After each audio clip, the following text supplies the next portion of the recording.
Okay, so now let's talk about the Little Performers collection. So if you have a student who has already taken some music and movement classes and they're ready for piano, then you can start on this collection. You could use the storybooks just as extra material during your classes to reinforce a lot of the concepts that are being taught, to make it a little bit more age appropriate and fun. But you can just work through these ones on their own as well too. So let's talk about these. Book 1 introduces the groups of 2 black keys and 3 black keys and place them solidly. So you're playing either fingers 2 and 3 or 2, 3, 4 together at the same time, solid in blocks, okay? Each one of these books starts with a story, and as you can see, it really tells your child exactly what notes to play and what fingers are the best ones to play with it. We talk about Bobby Bass playing the low 2 black keys, Tina Treble playing the high 2 black keys, and then now they're moving to the 3 black keys and they're playing low, low, high, high, and then they're counting the groups of 2s and 3s, going all the way through them, from low all the way up to high. And before we get into the songs, there's little cards of all these little patterns that you can play, and you can place those cards on the fall board. The songs are really, really basic, so these stories really help the kids to understand what happens on the piano in the geography of the piano. And Little Performers Book 2 now, you see how it's just 2Z on the front? Well, this book is only about the 2 black keys. But what it does differently now, because its partner storybook was Wiggle, Wiggle, Jiggle, Jiggle. So this book now introduces independent fingers. So sometimes you have the blocks that you're playing, the 2 black keys with fingers 2 and 3, or you are separating to have your finger 2 or your finger 3 on here. So why don't I just show you briefly inside so you can see what I mean. It starts off with its own little story about how to find the 2 black keys, and then it goes into the songs. So the story is a few, I don't know, maybe 8 page spreads or something like that. And so we go through here. So when you see 2Z, you're going to play 2 black keys at the same time. And let's find those. I'm going to go further into these books. Don't worry, this is not the only walkthroughs that I'm going to give you. I'm just trying to give you a whole scope and sequence of how everything works together so you can wrap your brain around that, because I know there's a lot of material here. Okay, so this is one of the songs that climb up the keyboard. So we start down low, we play a group of 2Z, and then just a plain 2. So go together, hold, 2, hold, together, hold, 2, and we keep moving up the piano. Then we're off to Little Performers Book 3, and this is with just 3Z and her 3 black keys. So we're going to be doing solid groups on the 3 black keys and also independent fingers on the 3 black keys with fingers 2, 3, and 4. So as you can see, a whole book on the same group of keys, practicing with all those finger number combinations and rhythmic combinations too. And I always leave lots of space up here so that your kids can color each star after they've played the song, or if you like to use stickers, you can use stickers up there too. But I think it offers a really good incentive to kids to know exactly how many times they need to play something before they're going to be ready to move on to the next songs. So I like that a lot. So I think that's great. So we were on 3 black keys. So that means now book 4, it's the show off on black keys. This book is so much fun because it incorporates 2s and 3s of black notes.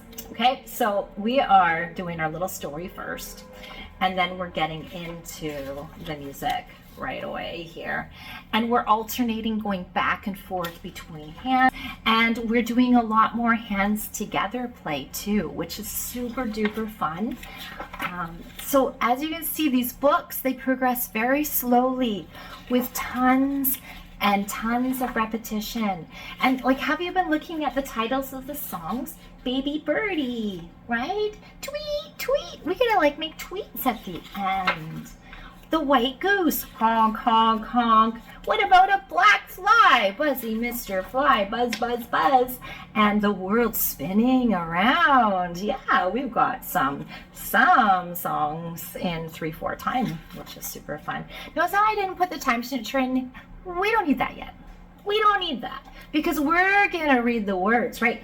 Round and round we, round and round we, world keeps on spinning around. So you're gonna spend some time learning the poetry and how the language flows before you even start putting it on the piano, right? Jelly beans, everybody loves jelly beans, and there's some little exercises. Hello, Mr. Ant, hello.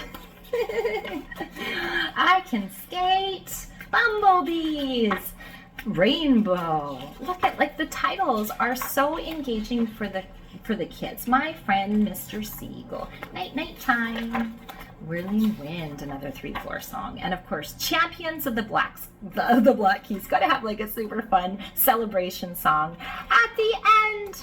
All these little performers books have certificates at the end, which is super cool too. Gives your kids a real sense of accomplishment because yay, we get to go into the next book. So with the next book, this was the final book in the Black Keys. So now we're moving along to the White Keys, and we're only going to do a couple notes at a time.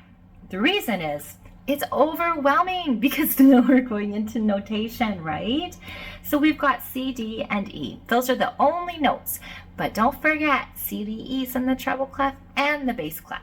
So depending on the level of your child and their abilities and their ability to focus, you may do this book in order, like page for page, but some teachers might choose, we're going to learn the treble clef first and pick out all the songs in this whole book with just the treble clef and then do the bass clef, right? Every teacher is different, and I'm not going to tell you what way to do it and that your way is wrong, because really there is no wrong way. When it's kids this young, we need to adapt our teaching towards them and give them what they need. So if you believe that your student needs to do the treble clef pieces first, then go for it. If you want to mix everything up because you don't want them to get used to only reading the treble clef and the bass clef, then mix it up, okay? Your studio, you do you. Okay, so we've got our nice little story at the beginning, and then we slowly introduce notation with the note C. And then E. Oh, and look. Oh, now we're going to go to C, D, E. Notice how I put a hand there that shows it's your left hand. I didn't circle any finger numbers to show which numbers we're going to play, C, D, E. You might want to do that as a teacher. I don't know. Maybe you don't. Maybe you want to leave it blank. It's up to you. So we've gone through lots of repetition learning those, and then there's some cards in there which will be really handy, and then there's some little playing cards, so we can just learn playing one little measure at a time instead of the whole song and feeling really overwhelmed. And of course you can always cut these out and put them in different orders on your fall board, or if you have a keyboard you can just go on the stand, that sort of thing. But I made them big enough so that they will fit on your fall board in between the keys and the fall board. I will show you that in another video when we go down to my music studio. So yeah, so that's all that, and now we're getting into the songs. And the songs, the very first song just has C and D, so we're going to get used to telling the difference. Some teachers like to draw arrows to show the notes stepping up and down. Some like to circle the notes that are repeating. You know, you do you and I'll do me, and together we'll be a happy family. Spooky boo. Meow. Okay, so now we're getting into C, D, and E, and those were treble clef. And now we're going to the bass clef, okay? So I did a bass clef song back here, but I forgot to talk about it. We only did D and E in this bass clef song, so that was kind of fun and different. And then we're doing C, D, E and C, D, E and going through all the fun songs. See, your kids are going to get so much experience playing the notes C, D, E that it's really going to make sense to them. And I've always found that most method books, if you try them with a preschooler, they just don't give you enough practice. So Little Performers series or Little Performers collection is really, really, really nice for that. When you need extra work, you can have it, no problem. And this is the final book in the Little Performers series. And, you know, there's gonna be more.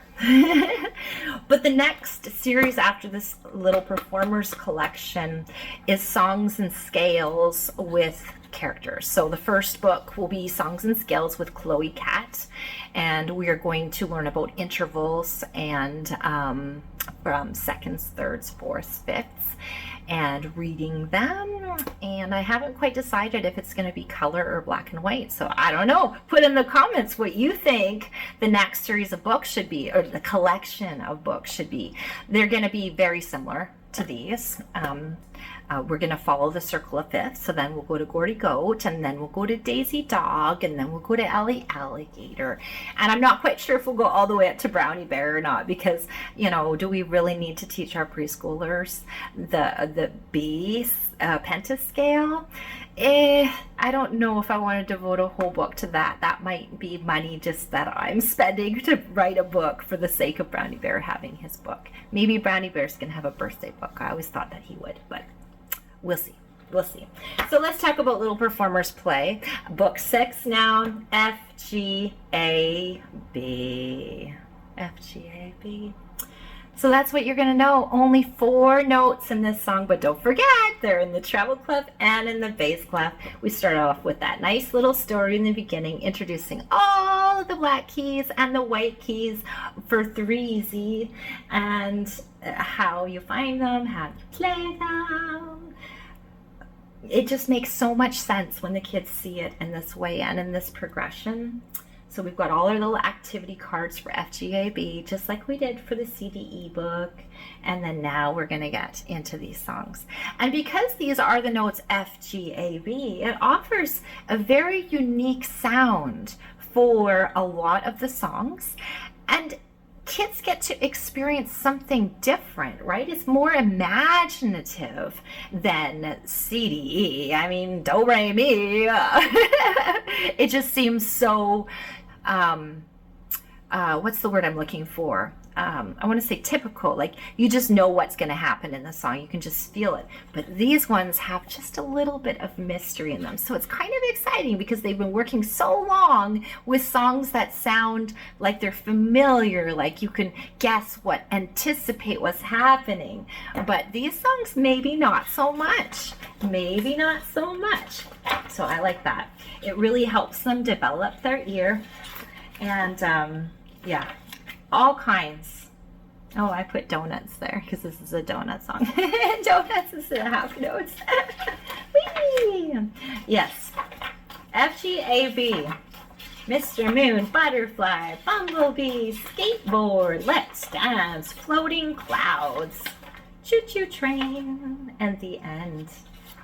So, Little Performers collection is super fun. Now, if you have a little 5-year-old who is maybe super bright and you really want to get them into the Piano Adventure series, but my first Piano Adventure series, but you don't think they're quite ready yet, these 3 books will offer a great start before you get into that.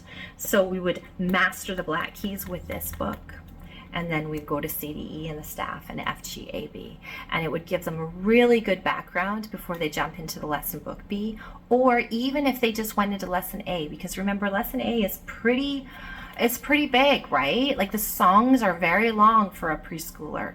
At kindergarten, maybe not so much. They have a little bit more focus, a little bit, but it depends on each one, right? So what is your favorite series to put a 5-year-old in? I would love to hear that. Put that in the comments, because you know, there might be some other teachers who do the same thing, and it would be great for you guys to create connections with each other. So I hope that little run through of all the books makes a lot more sense to you. Don't hesitate. We've got a really big comment section below. If you have questions, ask them. I am here to answer them for you. And I think that you probably understand now the full scope of the series and just how adaptable it is depending on what your child or student needs. Everything is there. The repetition is there. The stories, so that they can have attachment to the characters and the songs and immerse themselves in a whole land of music, right? The tiny Tinkles town. This is the land where the kids learn the music and the characters come alive and the songs are fun to sing and move to, and they're all educational. So yeah, so that's it. I hope you like what you see, and we'll see you in the next episode.